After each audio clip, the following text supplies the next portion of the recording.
फिर रामलला की जो मूर्ति यहाँ पर अवस्थित है, उस मूर्ति का निर्माण किसने किया, ठीक है। उसके अलावा वो जो मूर्ति बनी है उसके लिए कौन सा पत्थर यूज किया गया था, ठीक है।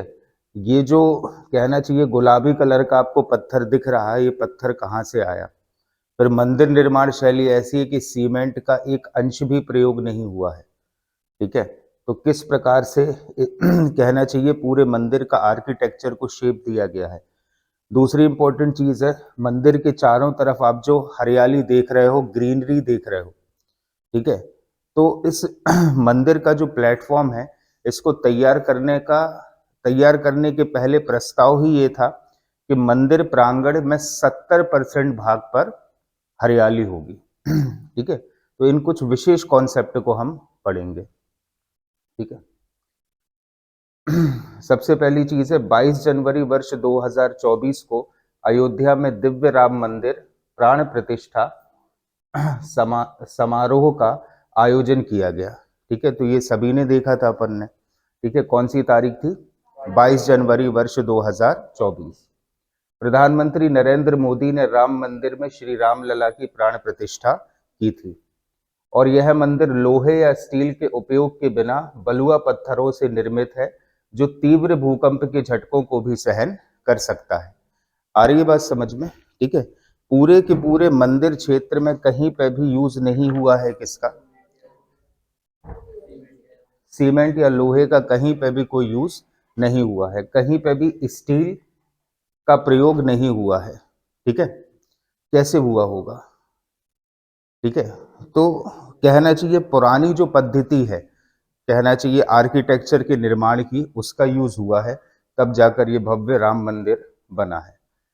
अब इसके कुछ विशेष मुख्य बिंदु हैं, जैसे कि अगर हम बात करें विस्तार, तो कितने बड़े क्षेत्र में ये पूरा मंदिर विस्तारित है। तो यह मंदिर लगभग 3 हेक्टेयर में फैला हुआ है।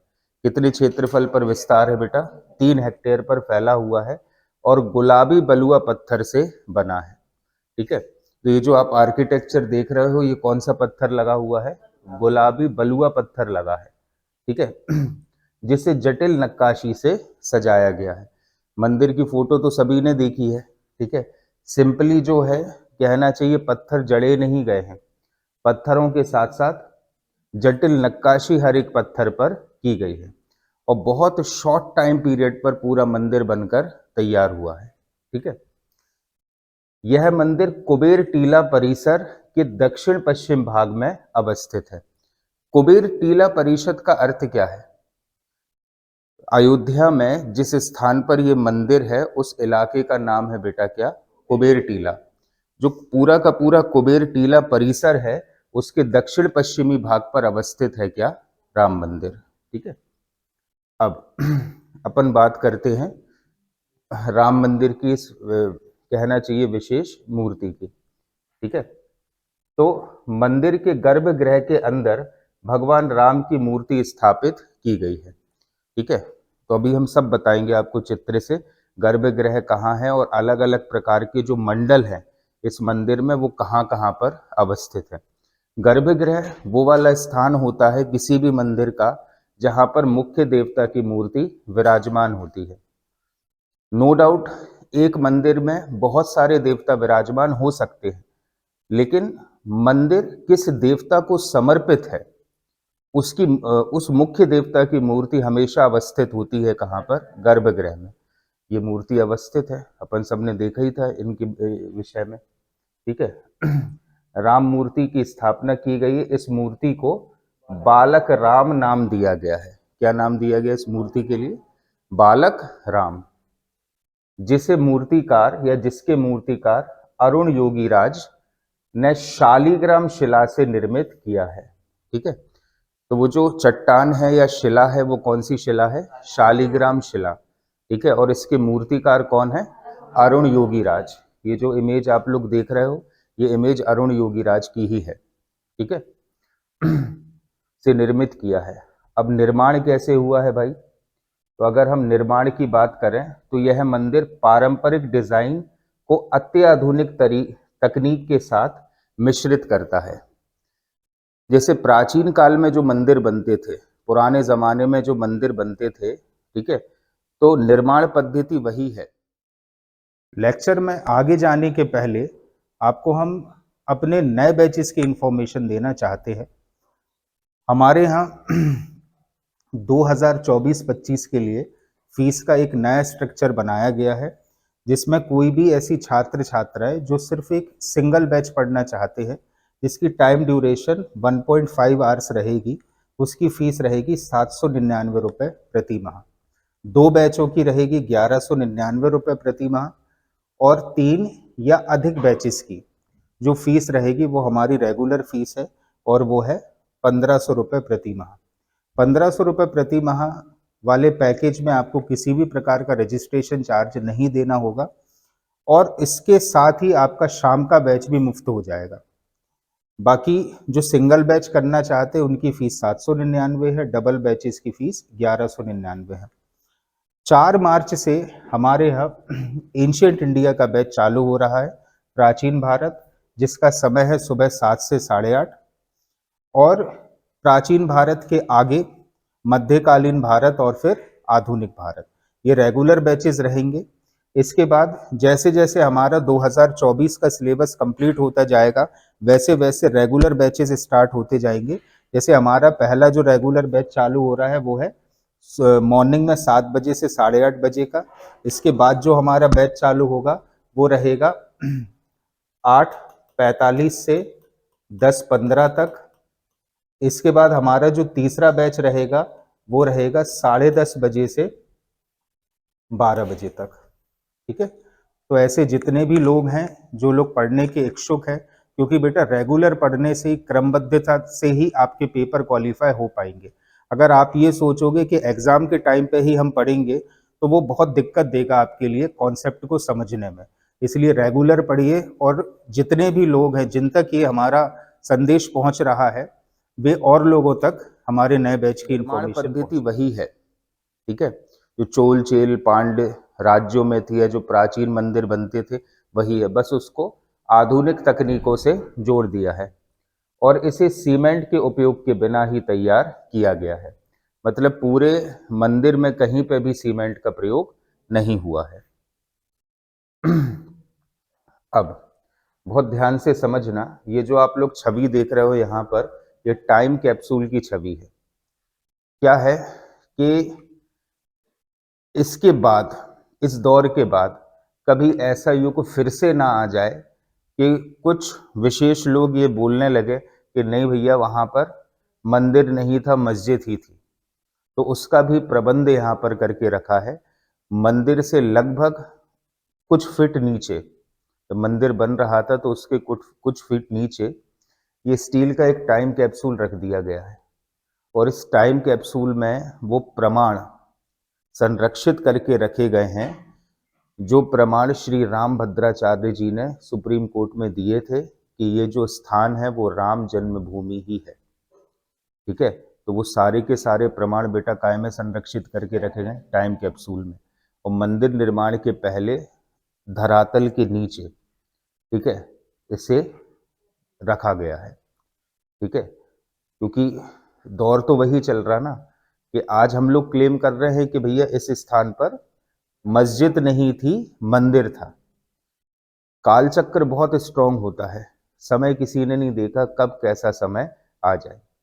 तो उसकी भी प्लानिंग की गई है कि कहीं निकट भविष्य में ऐसा ना हो कि कोई लोग फिर से क्लेम करने लगे कि वहां पर मंदिर नहीं था, मस्जिद थी। तो उसके प्रॉपर प्रमाण जो है यहाँ पर संरक्षित करके रख दिए गए हैं, और जिस पात्र में इन प्रमाणों को संरक्षित करके रखा गया है उस पात्र को कहा गया है बेटा क्या, टाइम कैप्सूल। तो मंदिर के ठीक नीचे जमीन से लगभग 2000 फीट नीचे एक टाइम कैप्सूल रखा गया है। कैप्सूल में एक तांबे की प्लेट है। ये जो कैप्सूल रखा गया है, इस कैप्सूल में क्या है, तांबे की प्लेट रखी गई है जिस पर राम मंदिर, भगवान राम और अयोध्या के संबंध में प्रासंगिक जानकारी अंकित है। टाइम कैप्सूल में कॉपर प्लेट है, ठीक है, और पूरे टाइमलाइन के अनुसार जो है सारी घटनाओं का उल्लेख उसमें किया गया है।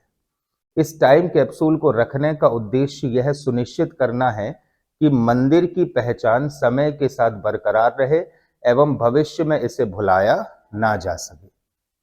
समझ रहे हो? तो ये टाइम कैप्सूल आपने नया सीखा होगा आज।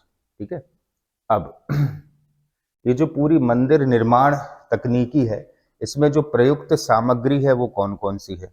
ये 3D डिजाइन है पूरे मंदिर का। ठीक है, पूरा का पूरा जो मंदिर है एक विशेष चबूतरे पर स्थापित है। ठीक है, तो इसमें जो प्रयुक्त डिजाइन है वो कौन सी है? तो निर्माण में पारंपरिक निर्माण सामग्री का उपयोग किया गया है। पारंपरिक मतलब जो एक लंबे समय से यूज होती हुई आ रही है, उस निर्माण सामग्री का यहाँ पर यूज हुआ है। मुख्य मंदिर संरचना के लिए राजस्थान के भरतपुर के बंसी पहाड़पुर से प्राप्त गुलाबी बलुआ पत्थर का प्रयोग किया गया है। कहाँ से? राजस्थान के भरतपुर से बंसी पहाड़पुर से प्राप्त गुलाबी बलुआ पत्थर का प्रयोग किया गया है। तो ये जितना भी पत्थर जो है मंदिर कंस्ट्रक्शन में लगा है, वो पूरा पत्थर बेटा कहाँ से लाया गया है? राजस्थान के भरतपुर से। ठीक है, चबूतरे में ग्रेनाइट पत्थरों का प्रयोग किया गया है। मंदिर जिस चबूतरे पर अवस्थित है, ठीक है, उसमें कौन सा पत्थर लगा है? ग्रेनाइट। ठीक है, जबकि मंदिर के ऊपर का बेटा जो पूरा का पूरा आर्किटेक्चर है वो गुलाबी बलुआ पत्थर का बना हुआ है। और गुलाबी बलुआ पत्थर कहाँ से लाया गया है? राजस्थान के भरतपुर से। तथा जड़ाई कार्य के लिए सफेद मकराना और रंगीन संगमरमर का प्रयोग किया गया है। सीमेंट का यूज नहीं हुआ है। जो इन विशेष पत्थरों की जुड़ाई की गई है उसमें सफेद मकराना और रंगीन संगमरमरों का प्रयोग हुआ है। जैसे पुराने किले विले बनते थे ना, तो उसमें चूने से जोड़ा जाता था अलग अलग शिलाओं के लिए, वही निर्माण क्रिया यहाँ पे भी यूज की गई है।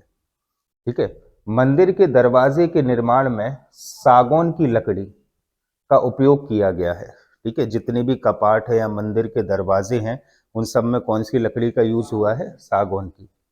इसके साथ ही श्री राम अंकित विशेष ईंटें, शालिग्राम शिला, तांबे की प्लेटें, सोना और अष्ट धातु आदि का भी यहाँ पर प्रयोग किया गया है।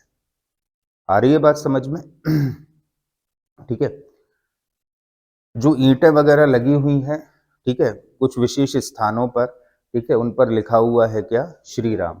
ठीक है, शालिग्राम शिला जो मुख्य मतलब बालक राम की मूर्ति है वो किस शिला की बनी हुई है? शालिग्राम शिला की। तांबे की प्लेटें, सोना, अष्टधातु आदि का भी यहाँ पर प्रयोग हुआ है। इतना क्लियर? ये विशेष प्रयुक्त सामग्री है। ठीक है, हाँ, अब मंदिर वास्तुकला की मुख्य विशेषताएं। ठीक है, ये जो पूरा का पूरा आर्किटेक्चर है वो किसने तैयार किया था? ठीक है, ये जो एक फोटो आप लोग यहाँ पर देख रहे हो ना, यही वो व्यक्तित्व हैं जिन्होंने इस पूरे मंदिर का डिजाइन तैयार किया है। ठीक है, इनके विषय में भी हमको याद रखना। मूर्ति किसने बनाई है? अरुण योगी राज ने। लेकिन ये वाला जो आर्किटेक्चर है ना राम मंदिर का, वो इन्होंने तैयार किया है। ठीक है, तो सबसे पहले हम बात करते हैं बेटा मंदिर की नींव की। तो मंदिर की नींव के निर्माण के लिए कृत्रिम चट्टानों की तरह दिखने वाले रोलर कॉम्पैक्ट कंक्रीट की 14 मीटर मोटी परत का प्रयोग किया गया है। ठीक है, जो आधारशिला रखी जाती है ना, आधार है पूरे मंदिर का, ये सबसे नीचे वाला जो पोर्शन है। ठीक है, यहाँ पर कोई सी चट्टान तो थी नहीं, तो नींव भरी गई होगी। तो नींव भरी गई है तो कैसे भरी गई है? रोलर कॉम्पैक्ट कंक्रीट की 14 मीटर मोटी परत का प्रयोग किया गया है। वो कंक्रीट जब सूखेगी तो वो स्वरूप तो स्वयं चट्टान का धारण कर ही लेगी। ठीक है, जमीन की नमी से सुरक्षा के लिए ग्रेनाइट की 21 फीट ऊंचा चबूतरा बनाया गया है। ठीक है, सबसे पहले नीचे लेयर रखी गई है 14 मीटर ऊंची कंक्रीट की। ठीक है, फिर उस कंक्रीट के ऊपर जो चबूतरा है वो कैसे बनाया गया है? ग्रेनाइट से। ठीक है, अब अपन बात करते हैं मुख्य मंदिर की। ये वाला जो मुख्य मंदिर है उसकी। तो मुख्य मंदिर नागर शैली में बना है, याद रखना ये चीज। ये जो पूरा का पूरा मुख्य मंदिर है, मंदिर निर्माण शैली है बेटा, वो कौन सी है? नागर शैली। तो पूरा मंदिर कौन सी शैली में निर्मित है, नागर शैली में बना है। इसमें नृत्य मंडप, रंग मंडप, सभा मंडप, प्रार्थना और कीर्तन मंडप शामिल हैं। ठीक है, ये जो आप विभिन्न स्थान देख रहे हो ना, आगे पीछे साइड में, ठीक है, ये सब अलग अलग मंडप हैं और इनके नाम क्या है? नृत्य मंडप, रंग मंडप, सभा मंडप, प्रार्थना और कीर्तन मंडप शामिल हैं। मंदिर का डिजाइन प्रसिद्ध वास्तुकार चंद्रकांत बी सोमपुरा ने तैयार किया है। ठीक है, यही है वो, कौन? चंद्रकांत बी सोमपुरा। ठीक है, और उनके बेटे का नाम है आशीष। तो चंद्रकांत बी सोमपुरा और उनके पुत्र आशीष ने इस मंदिर का निर्माण या इस मंदिर के निर्माण का जो पूरा डिजाइन है वो तैयार किया है। इतना क्लियर हुआ? ठीक है, तो सबसे पहले आधार कंक्रीट का है, कंक्रीट के ऊपर ग्रेनाइट की चट्टान है। जो मुख्य मंदिर है, गर्भगृह में रामलला की मूर्ति विराजमान है जिसे नाम दिया गया है बालक राम। मूर्ति का डिजाइन किसने तैयार किया है? अरुण योगीराज ने। लेकिन पूरे मंदिर का आर्किटेक्चर किसने तैयार किया है? चंद्रकांत बी सोमपुरा और उनके पुत्र आशीष ने। Very good. अब अपन बात करते हैं मंजिलों की। तो ध्यान से देखना बेटा, ये जो स्थान है ये है ग्राउंड फ्लोर, सबसे नीचे वाला। ठीक है, फिर एक है फर्स्ट फ्लोर और सबसे ऊपर है सेकंड फ्लोर। अलग अलग मतलब कितनी मंजिलें हो गई? 3 मंजिलें। सबसे पहले ग्राउंड फ्लोर, फिर फर्स्ट फ्लोर और फिर सेकंड फ्लोर। ठीक है, तो मंजिलों की अगर हम बात करें तो बेटा इसमें 3 मंजिलें हैं तथा प्रत्येक मंजिल भक्तों को भगवान राम की दिव्य यात्रा के विभिन्न चरणों का अनुभव देने के लिए डिजाइन की गई है। मतलब भगवान रामचंद्र जी की पूरी जीवनी आपको तीनों मंजिलों में देखने को मिल जाएगी। ठीक है, मंदिर के भूतल को भगवान राम के जन्म और बचपन की कहानी को दर्शाने के लिए पहली मंजिल को भगवान राम के दरबार की तरह डिजाइन किया गया है। ठीक है, मतलब जो बचपन की विभिन्न घटनाएं हैं वो ग्राउंड फ्लोर पर, और एक राजा के रूप में विराजमान है भगवान श्री राम कहां पर? पहली मंजिल में। मंदिर के मुख्य प्रवेश द्वार को सिंहद्वार कहा जाता है। ये जो मुख्य प्रवेश द्वार आप लोग देख रहे हो ये कौन सा है? सिंहद्वार, जिसमें हाथियों, शेरों, भगवान हनुमान और गरुड़ की अलंकृत मूर्तियों को स्थापित किया गया है। कहां पर? सिंहद्वार पर। ठीक है, तो ये कुछ एक विशेष पॉइंट्स हैं। और मंदिर को यदि आप ध्यान से देखोगे तो पूरा का पूरा जो मंदिर है वो एक आयताकार परिधि में निर्मित है। ठीक है, तो इस भव्य मंदिर के चारों ओर एक आयताकार परिधि निर्मित की गई, रेक्टेंगुलर शेप में वो पूरा इलाका बना है। यह विशेषता दक्षिण भारत के मंदिरों में पाई जाती है। ठीक है, जबकि दक्षिण भारत के मंदिर द्रविड़ शैली में है, लेकिन ये मंदिर नागर शैली में है। लेकिन फिर भी हम बोल सकते हैं कि नागर और द्रविड़ का मिश्रण है, क्योंकि आयताकार परिधि विशेषता होती है दक्षिण भारत के मंदिरों की। इस मंदिर परिसर में लगभग 70% भाग हरित क्षेत्र है। अभी बताया था सबसे पहली वाली फोटो में 70% जो एरिया है मंदिर के आसपास का वो कैसा क्षेत्र है बेटा? हरित क्षेत्र है। इतना क्लियर हुआ? तो जल्दी से एक बार अपन रिवाइज कर लें, यही जो प्रश्न है वो बार बार आपसे पूछे जाएंगे। ठीक है, कब हुई थी प्राण प्रतिष्ठा? 22 जनवरी 2024 को। ठीक है, कहीं पे भी किसी भी प्रकार से स्टील और लोहे का प्रयोग नहीं हुआ है। ठीक है, अब जो विस्तार है वो कितने क्षेत्र पर है? 3 हेक्टेयर पर। और अयोध्या में कुबेर टीला नामक स्थान के दक्षिण पश्चिम में ये मंदिर अवस्थित है। मंदिर की जो मुख्य मूर्ति है उसे बालक राम नाम दिया है। किसने इसका डिजाइन तैयार किया? अरुण योगीराज ने। ठीक है, निर्माण कैसे हुआ है? पुरानी जो प्राचीन निर्माण शैली उसमें नई तकनीकी का मिश्रण करके इसका निर्माण किया गया है। ठीक है, जो मूर्ति है बालक राम की, ठीक है, वो कैसे बनी है? शालिग्राम शिला से। ठीक है, टाइम कैप्सूल, मंदिर के नीचे 200 फीट नीचे एक टाइम कैप्सूल रखा गया है।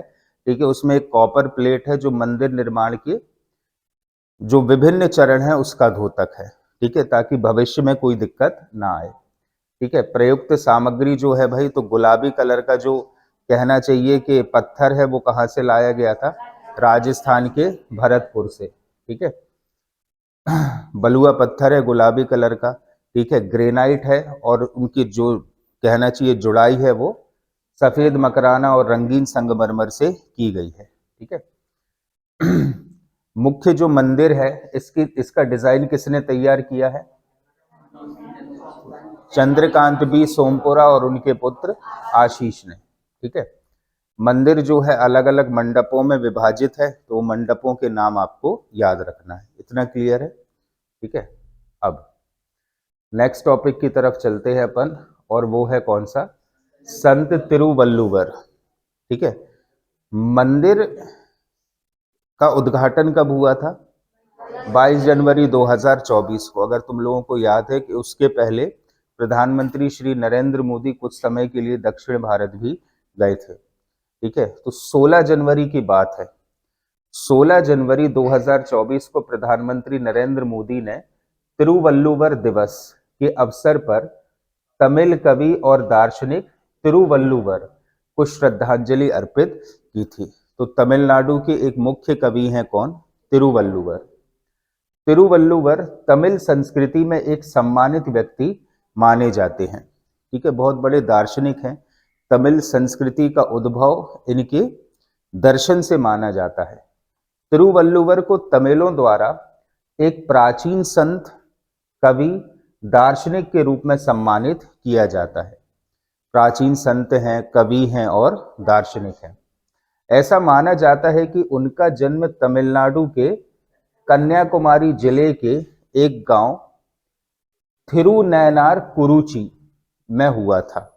एक मान्यता है कि इनका जन्म कहाँ हुआ था? तमिलनाडु का एक कहना चाहिए कन्याकुमारी जिले का एक गांव है थिरुनैनार कुरुची, वहां पर इनका जन्म माना गया है। या फिर कुछ लोग ये भी मानते हैं कि इनका जो जन्म स्थान है वो चेन्नई में स्थित है, थिरुमलाई मैलापुर में हुआ था, ठीक है। लेकिन ज्यादा लोकप्रिय मान्यता क्या है कि इनका जन्म कहाँ हुआ था? कन्याकुमारी में। तो संत तिरुवल्लुवर हैं कौन? तमिल संत है, तमिल भाषा के संत है, कवि है और एक बहुत लोकप्रिय दार्शनिक है, ठीक है।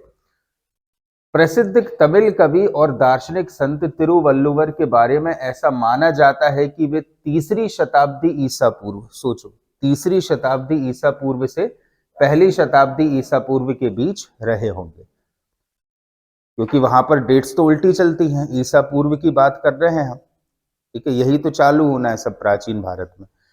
ईसा पूर्व में डेट सारी उल्टी चलती हैं, और 1ली शताब्दी ईसा पूर्व के बाद क्या आ जाएगा? 1 ईस्वी आएगा कि नहीं आएगा, ठीक है। संगम काल के तमिल कवि मामूलानार, एक्चुअली संगम काल क्या है? तो भैया दक्षिण भारत में जो संस्कृति फली और फूली थी, जिसमें चोल, चेर और पांड्य राज्यों का उद्भव हुआ था, उस संयुक्त संस्कृति को कहा जाता है क्या? संगम काल। उसी संगम काल के एक महान कवि थे, कौन से? मामूलानार ने उल्लेख किया है कि तिरुवल्लुवर सबसे महान तमिल विद्वान थे। मतलब जितने भी तमिल विद्वान हैं उनमें से सबसे महान थे कौन? तिरुवल्लुवर। यह अनुमान उनके लेखन के भाषाई विश्लेषण पर आधारित है।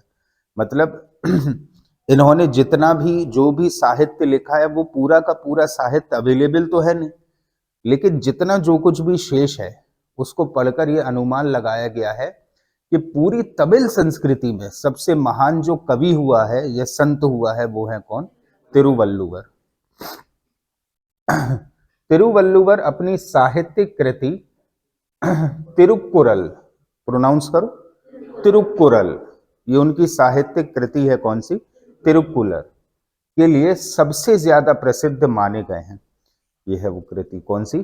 तिरुक्कुरल, ठीक है। ये सबसे लोकप्रिय कृति है संत तिरुवल्लुवर की, जो राजनीतिक, प्रेम, नैतिकता और अर्थशास्त्र से संबंधित विषयों पर दोहे जो हैं इसमें संग्रहित हैं। तमिल साहित्य में तिरुक्कुरल को एक बहुत ही महत्वपूर्ण ग्रंथ तथा सबसे प्रतिष्ठित प्राचीन साहित्यिक कृतियों में से एक माना गया है। किसे? तिरुक्कुरल को। क्लियर है? तो संत का नाम क्या है? तिरुवल्लुवर, और उनकी साहित्यिक कृति तिरुक्कुरल। तिरुक्कुरल एक उत्कृष्ट तमिल संगम साहित्य है जिसमें 1330 दोहे शामिल हैं। इस पुस्तक को पांचवें वेद या तमिल भूमि की बाइबल भी कहा जाता है। कौन सी कृति है? तिरुक्कुरल। क्या बोला जाता है इसे? पांचवा वेद या तमिल भूमि की बाइबल। ठीक है, कौन है इसके रचयिता? तिरुवल्लुवर। संगम युग, अब सबसे पहले देख लो संगम युग है क्या। दक्षिण भारत के इतिहास में एक महत्वपूर्ण काल है। संगम तमिल कवियों का एक संघ है अथवा सम्मेलन था जो संभवतः राजा के आश्रय में समय समय पर आयोजित होता था। ठीक है, राजा जो है तमिल क्षेत्र के संस्कृति के संरक्षक थे, तो वो क्या करते थे, समय समय पर सभी विद्वानों को बुलाकर एक गोष्ठी का आयोजन कराते थे, और वो जो गोष्ठी होती थी उसे ही कहा गया है क्या? संगम। दक्षिण भारत के जो मुख्य राज्य थे प्राचीन भारत में वो थे चेल, चोर और पांड्य राज्य। तो ये जो चेल, चोर और पांड्य शासक थे ये लोग अपनी संस्कृति के संरक्षक माने गए हैं। ठीक है, और ये जो तीन राज्य है इन्हीं के टाइम पर संगम युग का उद्भव हुआ था। इस प्रकार तमिल कवियों के संगम पर आधारित प्राचीनतम तमिल साहित्य संगम साहित्य कहलाता है। मतलब उस युग में जितने भी ग्रंथ लिखे गए हैं वो सारे ग्रंथ संयुक्त रूप से क्या कहलाते हैं? संगम साहित्य। और वह युग जिसके विषय में इस साहित्य द्वारा जानकारी उपलब्ध होती है उसे संगम युग कहा जाता है। क्लियर है? अब जरा इस मैप पर ध्यान दो। यह है चोलों का इलाका जो आज के आंध्र प्रदेश का दक्षिणी क्षेत्र है। तमिलनाडु वाला इलाका किसका था? पांड्यों का। ठीक है, और केरल वाला इलाका था चेरों का। तो चोल, चेर और पांड्य, ये जब साम्राज्य था ना दक्षिण भारत में, तो इस साम्राज्य को ही संगम काल की संज्ञा दी गई है। ठीक है, तो इन्हीं के काल में संभवतः थे कौन? तिरुवल्लुवर। प्राचीन दक्षिण भारत में आयोजित 3 संगम थे। जो अपन ने भी संगम का कॉन्सेप्ट पढ़ा है वो टोटल संगम कितने थे? 3, जिन्हें लोकप्रिय रूप से मुच्चंगम कहा जाता था। तमिल भाषा है तो उसके प्रोनाउंसिएशन में थोड़ी दिक्कत तो जाएगी। ये जो 3 संगम है इन 3 संगम को संयुक्त रूप से क्या बोलते हैं भाई? मुच्चंगम कहा जाता था। इन संगमों का विकास मदुरई के पांड्य राजाओं के शाही संरक्षण के तहत हुआ था। ठीक है, मदुरई ये है तमिलनाडु में आता है, और इस पूरे क्षेत्र पर कौन सा वंश था? पांड्य। तो पांड्य शासकों ने सबसे ज्यादा संरक्षण दिया है किसे? कवियों के लिए। ठीक है, इसीलिए ये संगम युग में सबसे लोकप्रिय जो वंश था वो कौन सा था? पांड्य। तात्कालीन मदुरई में आयोजित पहले संगम में महान संतों ने भाग लिया था, लेकिन इस संगम का कोई साहित्यिक कार्य उपलब्ध नहीं है क्योंकि एक लंबा अरसा हो गया है। उसके बाद जो है हमारी संस्कृति ने कई मुस्लिम आक्रमणों को भी फेस किया है। ठीक है, तो प्रथम संगम में जो भी कृत्य हुए थे, जो भी क्रियाएं हुई थी, जो भी साहित्य लिखे गए थे, उसका अभी हमारे पास कोई भी प्रमाण नहीं है। ठीक है, द्वितीय संगम कपाडापुरम में आयोजित किया गया था। ये भी एक स्थान आता है इसी क्षेत्र में। कौन सा?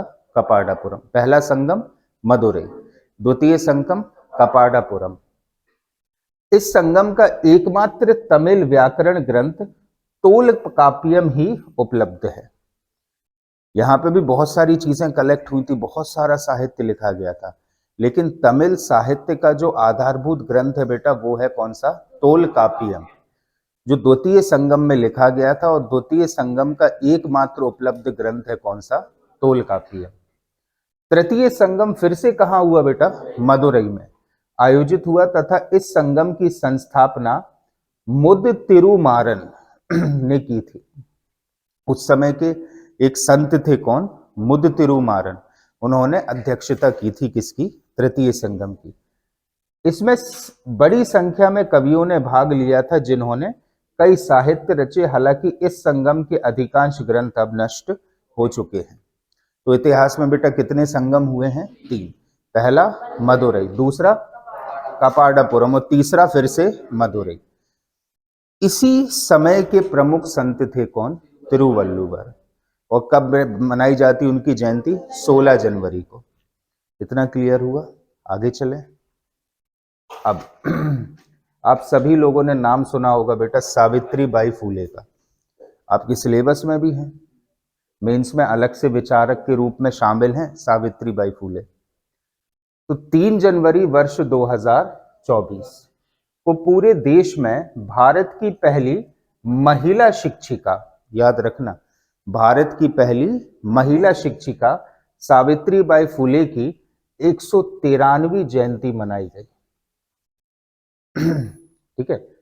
इस अवसर पर प्रधानमंत्री नरेंद्र मोदी ने उन्हें श्रद्धांजलि अर्पित की। 3 जनवरी वर्ष 1831 को, कब की बात है बेटा? 3 जनवरी वर्ष 1831 को जन्मी सावित्री बाई फूले 19वीं सदी की समाज सुधारक हैं और कवयित्री हैं। 19वीं सदी मतलब वही है 1831 से सन 1900 का जो टाइम है वो पूरा टाइम क्या कहलाता है? 19वीं सदी। तो 19वीं सदी की वे एक महान समाज सुधारक एवं कवयित्री थी जिन्होंने लड़कियों को बेहतर शिक्षा दिलाने में मदद करने का प्रयास किया था। तो भारत की पहली महिला शिक्षिका थी कौन? सावित्री बाई फूले। सावित्री बाई फूले ने 19वीं शताब्दी के दौरान महिला शिक्षा और सशक्तिकरण में महत्वपूर्ण भूमिका निभाई थी। सावित्री बाई फूले तथा उनके पति ज्योतिबा फूले, ज्योतिबा फूले तो तुमने पढ़ी है अभी इंडियन हिस्ट्री में, सत्यशोधक समाज, वेरी गुड। ज्योतिबा फूले भारत के सामाजिक और शैक्षणिक इतिहास में असाधारण व्यक्तित्व के रूप में जाने जाते हैं। ये जो पीछे इमेज है यही है सावित्री बाई फूले और ज्योतिबा फूले। इनके द्वारा जाति लिंग आधारित भेदभाव को समाप्त करने की दिशा में पथ प्रदर्शक की भूमिका निभाई गई। ठीक है, क्योंकि हमारे समाज में जात पात तो थी, उस जात पात के अगेंस्ट में जाकर, ठीक है, इन्होंने पूरे समाज को एकजुट किया और विशेष रूप से महिला शिक्षा का कार्य किया था। ठीक है। सावित्री बाई फूले और ज्योतिबा फूले को 1848 में पुणे के भिड़ेवाड़ा में भारत का पहला बालिका विद्यालय खोलने का श्रेय दिया जाता है। ठीक है, इंडिया का पहला गर्ल्स स्कूल खोला था किसने? सावित्री बाई फूले ने। कहां पर? पुणे के भिड़ेवाड़ा नामक स्थान पर। वर्ष 1863 में ज्योतिराव और सावित्री बाई ने एक देखभाल केंद्र भी शुरू किया जिसमें बाल हत्या प्रतिबंधक गृह कहा जाता था, क्योंकि उस समय कहना चाहिए हमारे समाज में एक कुरीति के रूप में ये प्रथा विद्यमान थी कि बालिका शिशु की कुछ विशेष वर्गों में पैदा होते ही साथ हत्या कर दी जाती थी। ठीक है, तो उन चीजों की देखरेख के लिए इन्होंने क्या खोला? बाल हत्या प्रतिबंधक गृह। और समाज से आग्रह किया कि अगर आपको अपने बालिका शिशु पसंद नहीं है तो आप उसकी हत्या ना करो, आप उसे हमें दे जाओ। जो संभवतः भारत में स्थापित की गई पहली ऐसी संस्था थी। ठीक है, 1874 में ज्योतिराव और सावित्री बाई ने काशीबाई नामक एक ब्राह्मण विधवा से एक बच्चे को गोद लिया और समाज के प्रगतिशील लोगों को एक मजबूत संदेश भेजा। क्या होता था? समाज में विधवाओं का तो तिरस्कार कर देते थे और विधवा होने के बाद जो बच्चा जन्म लेता था उसका भी तिरस्कार होता था। तो काशीबाई एक कहना चाहिए ब्राह्मण विडो लेडी थी, उनसे उनका बच्चा इन्होंने लिया और उसका लालन पालन किया और समाज को यह संदेश दिया कि आप लोगों की जो सोच है, आप लोगों की जो मान्यता है वो दकियानूसी है। ठीक है। 24 सितंबर 1873 को पुणे में सत्यशोधक समाज से भी वे जुड़ी थी। ठीक है, और ज्योतिबा फूले तो अपन ने पढ़ के ही रखा है, वो उनकी संस्था भी कौन सी थी? सत्यशोधक समाज। इनके द्वारा विभिन्न साहित्यिक कृतियों की रचना की गई जिनमें कविताओं का संग्रह काव्य फूले, 52 काशी सुबोध, रत्नाकार प्रमुख हैं। ठीक है, तो ये कुछ विशेष किताबें हैं, इनके नाम भी आप लोगों को याद रखने हैं। ठीक है, अब वडनगर कहाँ? गुजरात। ये हमने एक दिन और बताया था आपको। ठीक है, वडनगर क्या है भाई? भारत का सबसे प्राचीन जीवित शहर माना गया है। ठीक है, तो हाल ही में भारतीय प्रौद्योगिकी संस्था खड़गपुर, ठीक है, भारतीय पुरातत्व सर्वेक्षण, भौतिक अनुसंधान प्रयोगशाला, जवाहरलाल नेहरू विश्वविद्यालय और डेक्कन कॉलेज के वैज्ञानिकों ने संयुक्त अध्ययन किया और वहां पर पाया कि भारत का सबसे पुराना जीवित शहर गुजरात का वडनगर है। जीवित शहर का मतलब है जहां की संस्कृति पर कभी भी अंकुश ना लगा हो, जहां पर कभी भी अंधकार का युग ना आया हो, जहां की संस्कृति की जब से शुरुआत हुई है तब से लगातार बढ़ती गई हो, कभी भी उस पर स्टॉप ना लगा हो। ठीक है, वो कहना चाहिए कि गतिविधि कहलाती है कौन सी? जीवित शहर की। इस अध्ययन में सिंधु घाटी सभ्यता के पतन के बाद भी वडनगर में सांस्कृतिक निरंतरता के प्रमाण मिले हैं, क्योंकि हमारे यहाँ संस्कृति कब से शुरू हुई मानी जाती है? सिंधु घाटी की सभ्यता से। सिंधु घाटी सभ्यता से हमारे यहाँ संस्कृति की शुरुआत तो हो गई। अब संस्कृति निरंतर चलते चलते चलते चलते आगे बढ़ती गई, कहीं पे भी उस पर स्टॉप नहीं लगा। लेकिन जब आर्यों का आगमन हुआ तो सिंधु घाटी सभ्यता के जो द्रविड़ जाति के लोग थे वो लोग दक्षिण भारत की ओर पलायन करने लगे। यहां से देखो ना, इस इलाके में फैली थी कौन सी? सिंधु घाटी सभ्यता, और ये भी उसके प्रमुख बंदरगाह क्षेत्र थे। मध्य एशिया से आ जाते हैं कौन? आर्य। आर्यों के आगमन के कारण सिंधु घाटी सभ्यता के जो लोग थे वो पलायन करते हुए कहां पहुंच गए? दक्षिण भारत। ये इलाके वीरान हो गए। लेकिन वडनगर में जब ये इलाके वीरान हुए तो उस समय को कहा गया क्या? अंधकार युग। लेकिन वडनगर में ऐसा समय नहीं आया। वडनगर की संस्कृति हर एक पल जो है बढ़ती गई, कहीं ना कहीं बढ़ती चली गई, जिससे यह संभावना बनती है कि अंधकार युग एक मिथक था। मतलब वडनगर में कभी भी अंधकार युग नहीं आया। अंधकार युग का मतलब है संस्कृति पर स्टॉप लग जाना। सिंधु घाटी सभ्यता के पतन और लौह युग तथा गांधार, कोसल और अवंती जैसे शहरों के उद्भव के बीच की अवधि को पुरातत्वविदों द्वारा प्रायः अंधकार युग के रूप में चित्रित किया जाता है। समझना, सिंधु घाटी सभ्यता का पतन हुआ किसके कारण? आर्यों के आगमन के कारण। और हमारे यहाँ 16 महाजनपदें बनी। ये है गांधार, ठीक है, ये है कौशल। धीरे धीरे इनका विकास हुआ तो एक संस्कृति तो पूरी खत्म हो गई, कौन सी? हड़प्पा। लेकिन छोटी छोटी सी संस्कृतियों का उद्भव हुआ, जैसे गांधार और कौशल। तो जब तक ये कार्य पूरा नहीं हुआ तब तक क्या होता गया?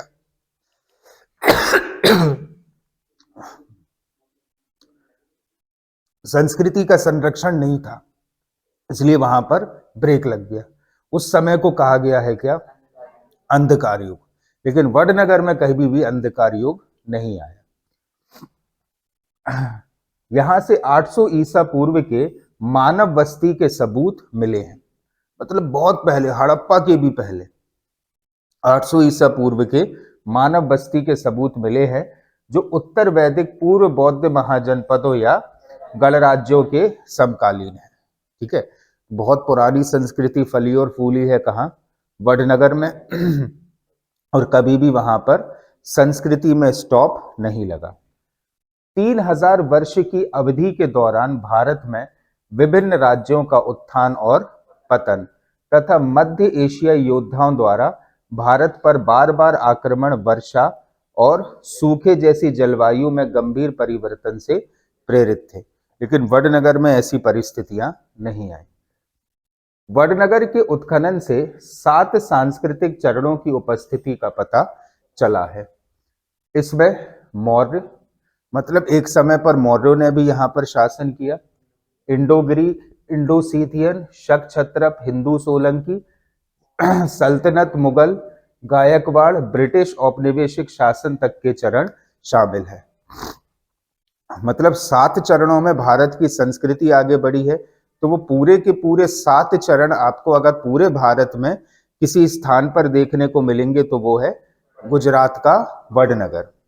मोदी जी का जन्म स्थान गुजरात में क्या, यही है वडनगर, यही हुआ था उनका जन्म। वडनगर शहर एक बहुस्तरीय बहुसांस्कृतिक व्यापारिक बस्ती है जो वर्तमान में भारत के उत्तरी गुजरात के मेहसाणा जिले में अवस्थित है। लोकेशन अगर आप चेक करो तो ये अहमदाबाद है, अहमदाबाद के जस्ट ऊपर अवस्थित है क्या, वडनगर। वडनगर को ही वृद्धनगर, आनंदपुर, अनंतपुर जैसे नामों से भी जाना जाता है। इसके उत्तर पूर्वी किनारे पर शर्मिष्ठा झील भी अवस्थित है। कौन सी झील है, याद रखना, शर्मिष्ठा झील अवस्थित है। यह शहर लगातार विकसित हो रहे ऐतिहासिक शहरी परिदृश्य क्षेत्र का प्रतिनिधित्व करता है।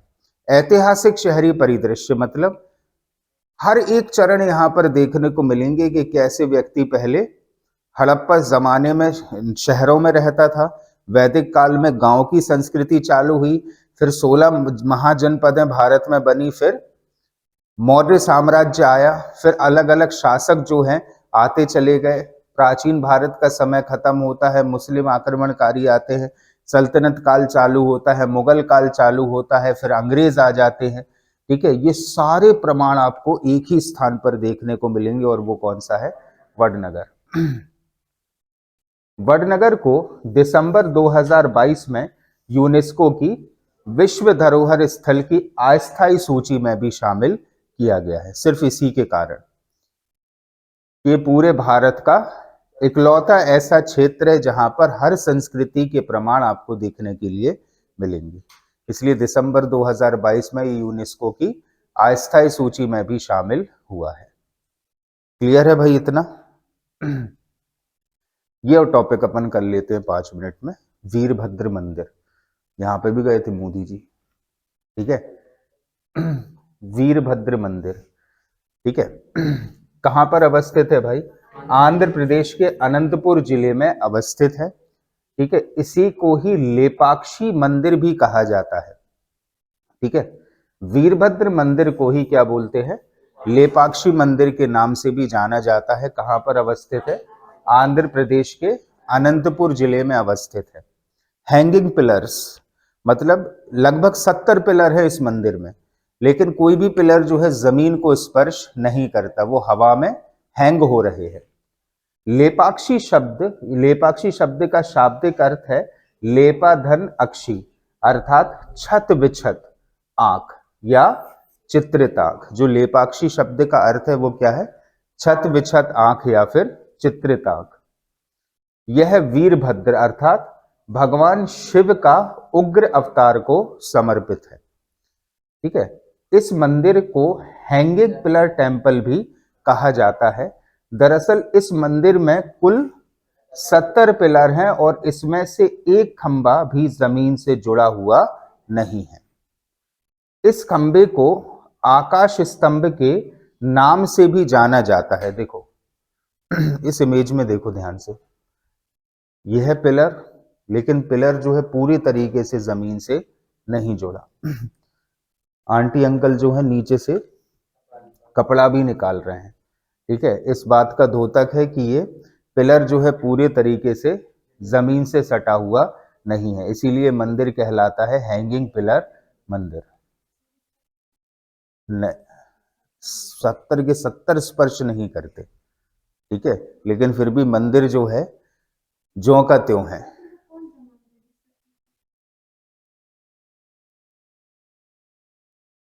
वो भी दक्षिण भारत में ही है, लेपाक्षी के पास में ही, लेकिन लेपाक्षी नहीं है। ठीक है, लेपाक्षी ही कहलाता है वो, ठीक है, लेकिन ये वाला लेपाक्षी मंदिर नहीं है, ठीक है, दूसरा है वो वहीं पर उसी स्थान पर, कहना चाहिए अनंतपुर में ही है, ठीक है।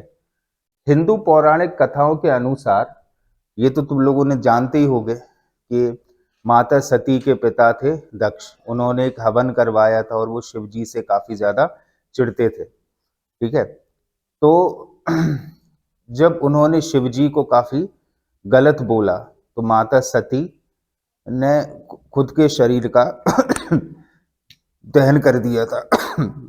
उस समय भगवान शिव का वीरभद्र स्वरूप जो है वो प्रकट हुआ था, क्योंकि दक्ष तो कहना चाहिए पूरे पृथ्वी के देव वो थे, राजा थे, और उनके संरक्षण में तो बहुत सारे देवता गण थे, ठीक है। तो भगवान शिव अत्यधिक क्रोधित थे, तो उनकी जटाओं से वीरभद्र स्वरूप जो है वो प्रकट हुआ था, और आई थिंक उसी समय वीरभद्र स्वरूप का ही एक अंश था भद्रकाली, ठीक है, अगर हम गलत नहीं है तो। भद्रकाली जो है वो उनकी जटाओं से प्रकट हुई थी, और उन्होंने दक्ष की हत्या या दक्ष को मारने के लिए ही अपना एक जो स्वरूप प्रस्तुत किया था, वो कौन सा था? वीरभद्र। नहीं, शिव जी की थी, हाँ। दक्ष ने अपने द्वारा आयोजित एक भव्य यज्ञ में अपनी बेटी सती और उनके पति शिव का अपमान किया था। अपमान सहन करने में असमर्थ सती ने आत्मदाह कर लिया था, और तब प्रकट हुए थे कौन? वीरभद्र जी। मंदिर महाकाव्य कथा में एक विशेष स्थान रखता है। ऐसा माना जाता है कि यह वह स्थान है, देखो एक तो शिव जी से जुड़ा हुआ है और रामायण से भी जुड़ा है, यह वह स्थान है जहां जटायु पक्षी रावण द्वारा घायल होकर गिरा था, ठीक है। यहीं पर भगवान राम ने सती के अपहरण की खबर मिलने के बाद मरते हुए जटायु को मोक्ष प्रदान किया था। वही स्थान है ये कौन सा? वीरभद्र मंदिर, ठीक है। साथ ही इसमें शिव, विष्णु, पापनाथेश्वर, रघुनाथ, राम व अन्य देवताओं को समर्पित मंदिर भी है। यह 11वीं सदी के चालुक्य काल से लेकर 15वीं सदी के आरंभिक विजयनगर काल तक मानवीय मूल्य और सामाजिक सांस्कृतिक परंपराओं की विशेषता को भी प्रदर्शित करता है, ठीक है। यह है वही पूरे हैंगिंग पिलर्स, ठीक है। लेपाक्षी का यह मंदिर कुरमा सेलम की पहाड़ियों पर बना हुआ है। अभी आपने ज्योग्राफी भी पढ़ी है, ठीक है। तो वहीं पर अवस्थित है कौन सी? पूर्वी घाट का हिस्सा है कुरमा सेलम पहाड़ियां, ठीक है, उन पहाड़ियों पर अवस्थित है। और ये कछुए की आकृति का है, मतलब ऊपर से देखो तो पूरा मंदिर का जो परिसर है वो कछुए की आकृति का दिखता है। पौराणिक कथाओं के अनुसार इस मंदिर को अगस्त ऋषि ने बनवाया था। यह भी कहा जाता है कि 16वीं सदी में इस मंदिर का निर्माण 2 भाइयों ने करवाया था, जिनका नाम विरूपन्ना और वीरन्ना था। ये दोनों भाई विजयनगर के राजा के यहाँ काम करते थे, ठीक है। तो आज तुम लोगों ने 2 मंदिर पढ़े हैं, एक अयोध्या का राम मंदिर और दूसरा विरूपाक्ष मंदिर।